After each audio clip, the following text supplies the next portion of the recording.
Dieu vous est apparu sous la forme que vous avez désiré voir. Et la discipline vous emmène au point de rencontre. C'est pour l'enseignement,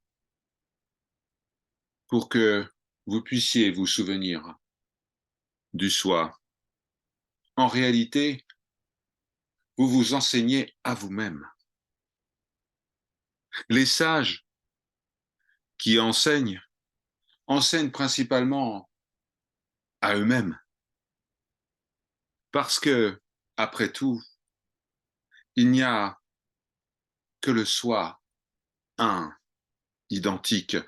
Il n'y a pas de différence entre vous et les sages. Ils ne vous enseignent point. Ils s'enseignent à eux-mêmes. Vous n'écoutez pas leurs paroles. Vous écoutez vous-même. Qui donne quoi à qui? Ekam Brahma Dvitiyana Asti. Le Seigneur est un. Il n'y a pas de second. Il n'y a pas de second. Le soi donne au soi. Qu'est-ce que le soi? Le soi est l'omniprésence, l'ultime, l'ultime. Il agit en vous. Il agit au travers des sages. Il est celui qui donne à lui-même. Je vous explique cela brièvement. Il y a des milliers de façons d'expliquer cela. Vous pouvez suivre la méthode de votre choix. Vous dites que parfois vous entendez le son divin, le son du Seigneur Rama, qui semble provenir d'un arbre. Qu'est-ce que c'est? Eh bien, c'est l'expression de la divinité en chaque forme. Le soi, c'est-à-dire votre véritable nature, cette véritable nature qui est en vous est également dans l'arbre. Vous entendez votre propre voix dans l'arbre. Oui, il y a un moment où le soi semble s'entendre. C'est une vibration. Lorsque vous atteignez ce niveau, la fréquence de cette vibration en vous et la fréquence de la vibration dans l'arbre sont identiques.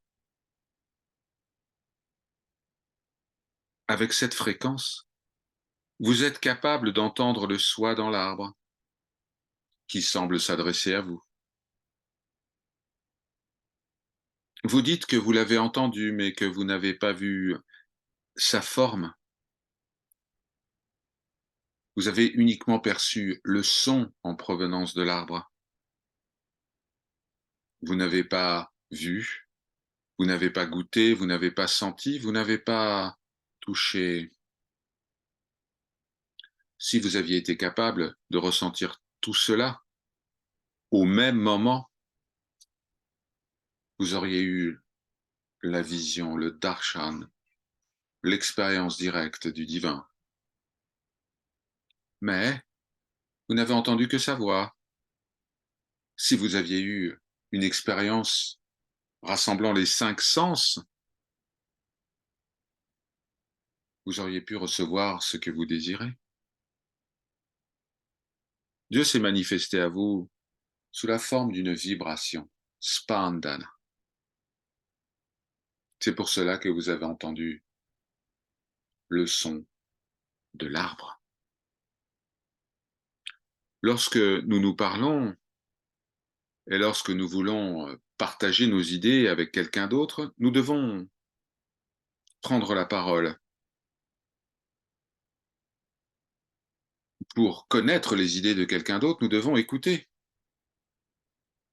Cette connexion de la langue et des oreilles amène deux personnes sur la même longueur d'onde, la même fréquence, alors les idées peuvent aller et venir entre les deux esprits.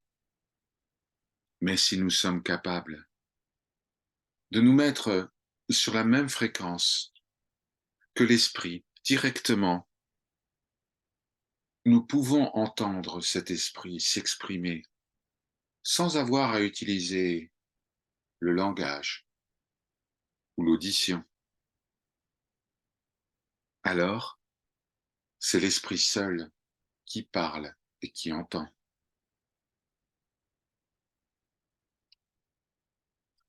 Tout ce que nous entendons, tout ce que nous disons, est l'écho du son immortel et éternel présent dans tout l'univers. C'est pour cela que nous appelons ce son, cet écho,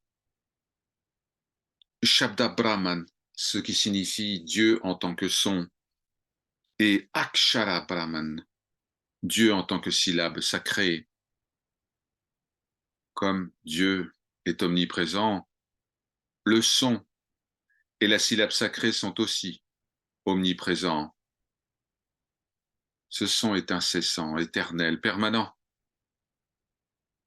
Si ce son n'avait pas été là, en permanence, nous ne serions pas capables d'entrer en contact avec lui. Lorsque nous touchons quelque chose, un son est émis. Toucher déclenche une vibration, et cela, en réalité, manifeste ce qui n'a jamais été absent, le son immortel. Tout dans cet univers est connecté avec une forme de vibration, un son. Lorsque cela entre en contact avec le son devient manifeste. Et alors, nous disons que nous avons entendu quelque chose. Qu'est-ce que c'est? C'est le Seigneur. Nitya Brahman, le Seigneur éternel, le Seigneur est immortel et le son est immortel également. Le son de chaque instrument est en fait le son du Seigneur. Il est le véritable son éternel. Jusqu'à ce qu'on puisse entrer en résonance avec ce son, on ne peut percevoir la lumière. Dieu est lumière et Dieu est son. Même les scientifiques disent que le son et la lumière sont liés. Nous devrions essayer de contacter cet Akshara Brahman, Dieu manifesté sous la forme de la syllabe sacrée. Après tout, d'où viennent tous les poèmes, tous les chants, tous les sons? Vous avez entendu le son de Lord Rama, de Ramdou, dans cet arbre. C'est parce que vous avez fait l'expérience d'un état où vous pouviez être en contact avec ce son éternel provenant de l'arbre. Cela se produit. Cela dépend de l'état. Parfois, il semble que c'est l'arbre qui vous appelle. Et il y a une telle attirance que vous ne pouvez vous empêcher de vous diriger vers l'arbre et de le toucher. Et lorsqu'il y a une attirance, il y a un toucher, splash.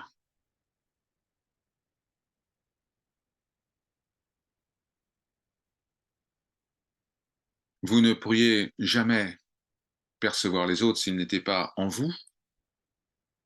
Ils sont en vous, vous êtes en eux.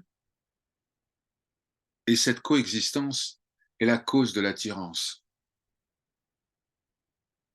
entre les êtres. Un homme aime une femme parce que l'homme est dans la femme. Une femme aime un homme parce qu'elle est en lui. C'est pour cela que cette petite fille dit que chacun est en chacun. Le son éternel se prolonge toujours.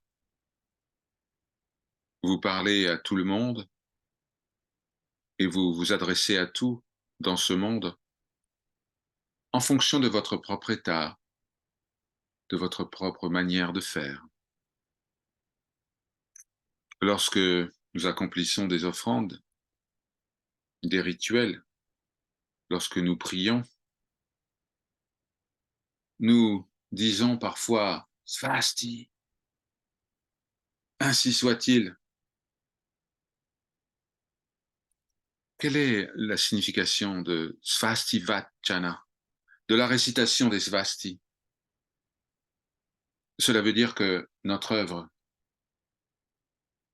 doit s'achever de manière favorable. Le Svasti, c'est un moment propice. C'est une expression qui provient de l'astrologie védique. Eh bien, ce moment favorable, propice, est éternel. Nous avons juste à réaliser, à nous connecter avec ce Svasti. S'il n'y avait pas de Svasti, il n'y aurait jamais de succès. Nous réussissons dans notre travail uniquement lorsque notre travail est intimement lié avec ce moment favorable. S'il n'y avait pas de Svasti, nos prières seraient inutiles.